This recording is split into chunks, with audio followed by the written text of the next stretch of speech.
दोस्तों को नमस्कार, वंदे मातरम। मैं आपका कमल कनावरिया, प्रदेश अध्यक्ष पुस्तकालय संघ राजस्थान। और काफ़ी अरसे के बाद में हम यहाँ राजस्थान कर्मचारी चयन बोर्ड पहुँचे हैं। आपके पीछे जो आप बोर्ड देख रहे होंगे, और कई जो मुद्दे हैं उनको लेकर हम पहुँचे हैं। सबसे बड़ा मुद्दा था पुस्तकालय भर्ती परीक्षा 2022 का जो मामला था, भर्ती 2022 वेटिंग का मामला है, जिसको आज लगभग 2 साल के ऊपर हो गए। 2 साल के बाद में भी वेटिंग जारी नहीं हो पाई। इस संदर्भ में आज हम बोर्ड के जो सेक्रेटरी हैं, सचिव हैं, डॉक्टर BS बधाड़, भागचंद जी बधाड़, उनसे मिले, शिष्टाचार मुलाकात हुई है।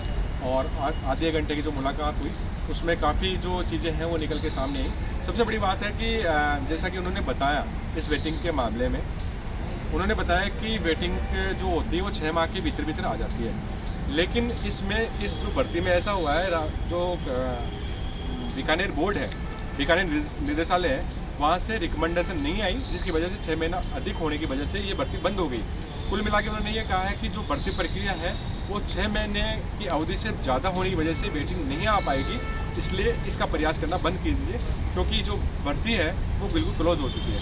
तो दोस्तों, इस जो वेटिंग वाले मामले में है ना, 2022 की जो वेटिंग भर्ती है उसके मामले में इन्होंने बोर्ड ने कहा है, सीधा बताया है कि ये भर्ती जो प्रक्रिया है वो बंद हो चुकी है। अब जो पद बचे थे, लगभग कितने पद बचे हैं इसमें, 5 और 5 वेटिंग, लगभग 10 पदों के लगभग ये पद हैं। तो ये पद हमने कहा कि ये पद कैसे क्या होंगे, तो उन्होंने बताया कि जो आने वाली जो भर्ती है उसका लिए ग्रेड 3 की, उसमें ये जो पद है ना वो जोड़े जाएंगे। फिर आपका एक सवाल था कि काफ़ी दिनों से आप मैसेज कर रहे हो कि जो पुस्तकालय ग्रेड 3 की जो भर्ती है वो कब तक आएगी। इस संदर्भ में मैंने आप लोगों को बताया था, मेरे बीकानेर निदेशालय से वार्ता चल रही है और काफ़ी वार्ता हुई है। और आप लोगों की सुखद खबर है कि जो बीकानेर निदेशालय ने जो कार्य विभाग को फाइल भेजी थी पदों को बढ़ाने के लेकर, वो जो फाइल है वो लौट कर बीकानेर निदेशालय पहुँच चुकी है। अब बीकानेर निदेशालय के पास में जो सूचना है वो इस प्रकार से है कि पदों की जो संख्या बढ़ाने की जो संख्या की बात थी वो CM लेवल पर मामला लंबित है। अब आपके सामने जो 10 तारीख को जो बजट आएगा वो फैसला उनके ऊपर छोड़ा गया है कि जो पद बढ़ाने को लेकर जो मुहिम है वो बजट को लेकर जो बजट में आएगा वो उसी पे चलेगा। और जो भर्ती आपकी जो पूर्व में 461 पदों की लगभग भर्ती, 461 पदों की 3rd ग्रेड की 460 पदों की जो भर्ती थी वो बिल्कुल क्लियर हो गई है। और वो बीकानेर से कुछ ही हफ्ते के अंदर वो यहाँ जो बोर्ड में है हमारे अधिकारी से बात हुई है, वहाँ पहुँच रही है। क्योंकि जैसा कि इनका सिस्टम होता है एक दूसरे से बात होना, जो नियम है वो नियम बन के यहाँ तक पहुँच रही है। तो आप लोगों के लिए आश्वस्त करने वाली चीज़ है और अच्छी चीज़ है और सुखद खबर है कि जल्दी इस महीने का लास्ट, जो जुलाई का लास्ट वीक है, या लास्ट वीक तक ये जो भर्ती की फाइल है वो राजस्थान कर्मचारी चयन बोर्ड पहुँच जाएगी। और जो आने वाली जो भर्ती है वो जल्द आपके बीच में आ रही है।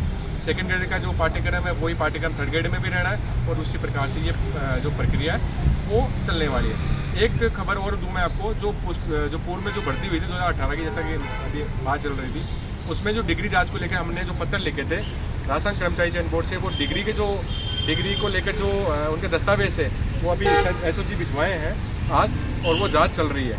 मेरा मानना है कि जो गलत तरीके से, जो अनुचित तरीके से जो डिग्री लेके आया था और जो मिलान नहीं हो पा रही है डिग्रियाँ, वो बाइकाट है, वो बाहर हो जाएंगे। एक मुद्दा हमारा ये भी था कि जो भर्ती 2022 में 2018 वाली भर्ती के अंदर जो लोग चितलवाड़ा या जालोर में जो लगे थे, उनके लिए हमने जो बाहर से जो माध्यम से पुलिस जो है SOG है उनको पत्र लिखा है, जिसमें हमें स्पष्ट कहा है कि जो लोग अनुचित तरीके से नौकरी लगे हैं उनकी आप जांच करवाएं। वो खबर भी मेरे तक पहुंच रही है, जल्दी उसमें जांच की जो प्राथमिकता है वो शुरू की जा रही है। इसलिए जो भी और अगला जो लाइव मैं करूँगा उसमें आपको क्लियर रूप से जो डेट है, जो भर्ती से संबंधित जो बताऊँगा सूचना, वो आप तक पहुँचा दूँगा। वंदे मातरम, जय हिंद, जय भारत।